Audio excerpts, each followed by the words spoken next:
ባህርን በሚመለከት በተደጋጋሚ አንስቻለሁ። ደግሜ አቋሜን ለመግለጽ እንዲመቸኝ እስራኤል የጎላን ተራራ ለምን ያዘች?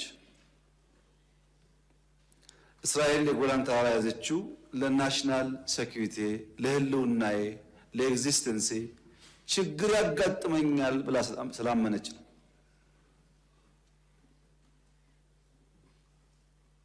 ኢትዮጵያ የባህር አክሰስ አያስፈልጋትም ብሎ የሚያምን አይገባትም ብሎ የሚያምን ሰው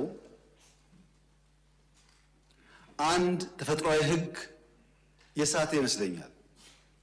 ሰው ይወለዳል፣ ሰው ያድጋል፣ ሰው ያረጃል፣ ሰው ይሞታል። ይሄ ተፈጥሮ ነው። ቀይ ባህርና ኢትዮጵያም እንደዚሁ ናቸው። በሆነ ጊዜ ማርጀት፣ በሆነ ጊዜ መድከም ቢኖርም ቀይ ባህርና ኢትዮጵያ ለዘላለሙ ተነጣጥለው መኖር አይችሉም።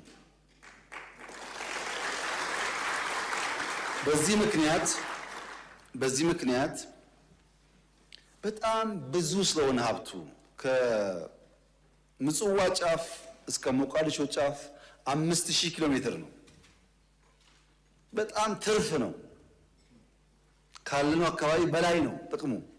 ከ5000 ውስጥ 20 ሚሊዮን ገደማ ሶማሌ፣ የተወሰነ ሚሊዮን ጅቡቲ፣ የተወሰነ ሚሊዮን ኤርትራ፣ በድምሩ 25 ሚሊዮን ገደማ ያሉት 5000ውን ይዘውታል። 130 ሚሊዮን ህዝብ ያላት ኢትዮጵያ የጠየቀችው ግን 50 ኪሎ ሜትር ነው። ይሄ ፍትህ ካልሆነ ዓለም ላይ ፍትህ የለም ማለት ነው። የጠየቅነው ደግሞ ገለን ቀምተን አይደለም። የፈለገ ሰው በአፍሪካ ትልቁ ግድብ የኢትዮጵያ ግድብ ነው።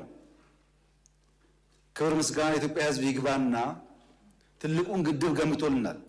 ከዛ 15-20% ሼር ወስዶ ለኢትዮጵያ አክሰስ መስጠት ይቻላል፣ በቢዝነስ ህግ ማለት ነው።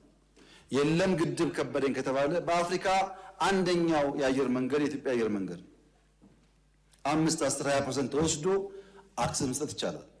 ያ ካሁንስ ሊዝ ይቻላል። ያ ካሁንስ የላንድ ስዋፕ ይቻላል። በሰላም በንግግር ይቻላል። የኢትዮጵያ መንግስትና ህዝብ ቀይ ባህርን አክሰስ ለማድረግ ሰው ልግደል አላለም። ያለው ባካችሁ ናቹራል ነገር አይደለም እየሆነ ያለው አያዋጣም እና በስምምነት በገበያ ህግ ሳንጠፋፋ አብረን ለማደግ በድርድር እንፍታው ነው።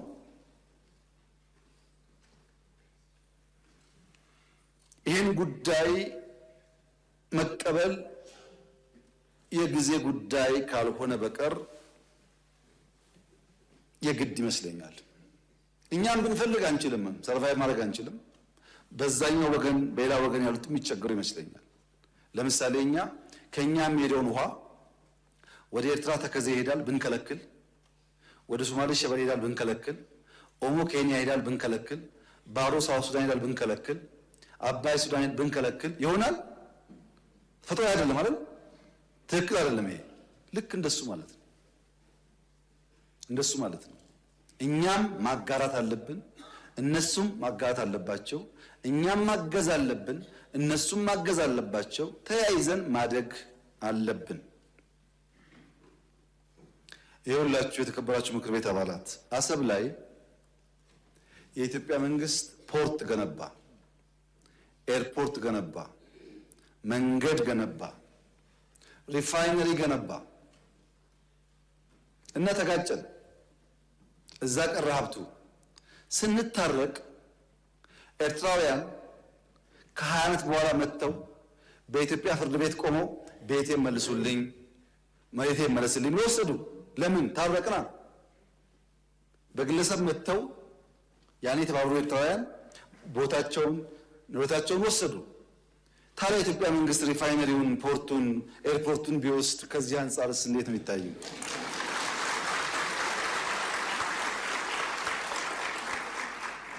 እኛ ስጡን ብቻ አላልንም። እኛም ጋር የቀረ ነገራችሁን ውሰዱ፣ ያጠፋውን ይቅርታ አድርጉ። ግን በቀጣይነት ኢትዮጵያን ከተፈጥሮ ጸጋው ማስቀረት ያስቸግራል። አሁን ከበደ ሊያግዝ ይችላል፣ ተሰማ ሊያግዝ ይችላል፣ ጫላ ሊያግዝ ይችላል። ኢትዮጵያን ማንም አቁማት አያውቅም፣ ማንምም አያቆማትም። ይሄ የማይሆን ዝም ብሎ ባዶ ፍላጎት ነው፣ ሮንግ ኢንቨስትመንት ነው።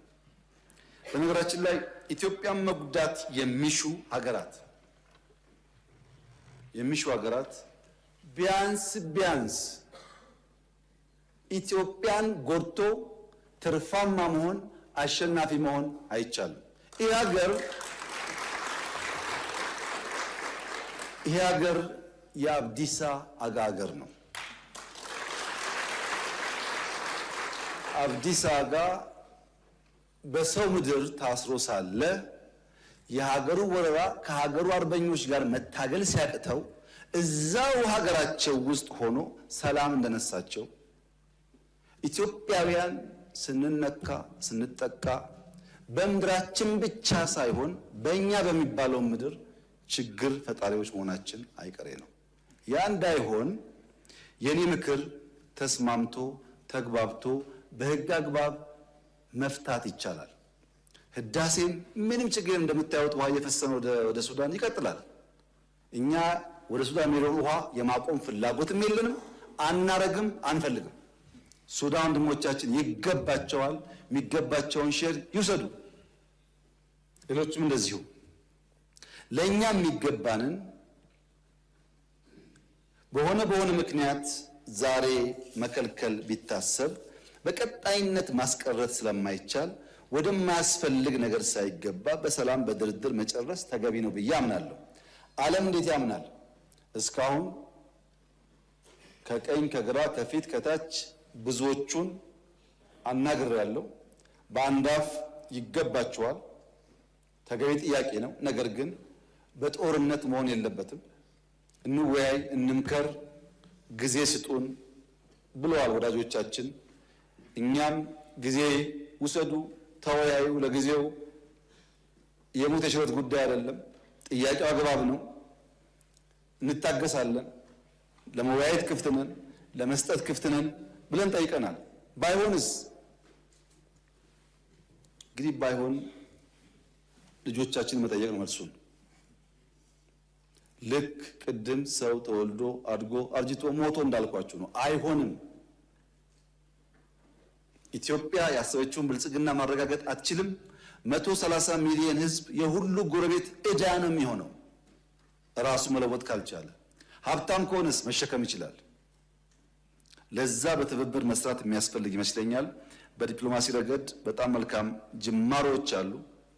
በሎ ኢንፎርስመንት ቁመና ግንባታ በጣም መልካም ጅማሮች አሉ።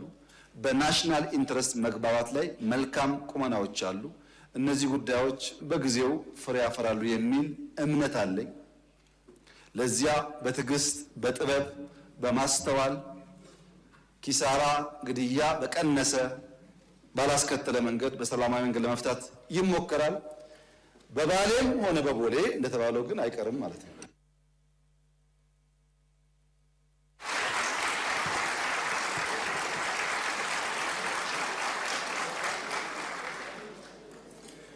እናመሰግናለን።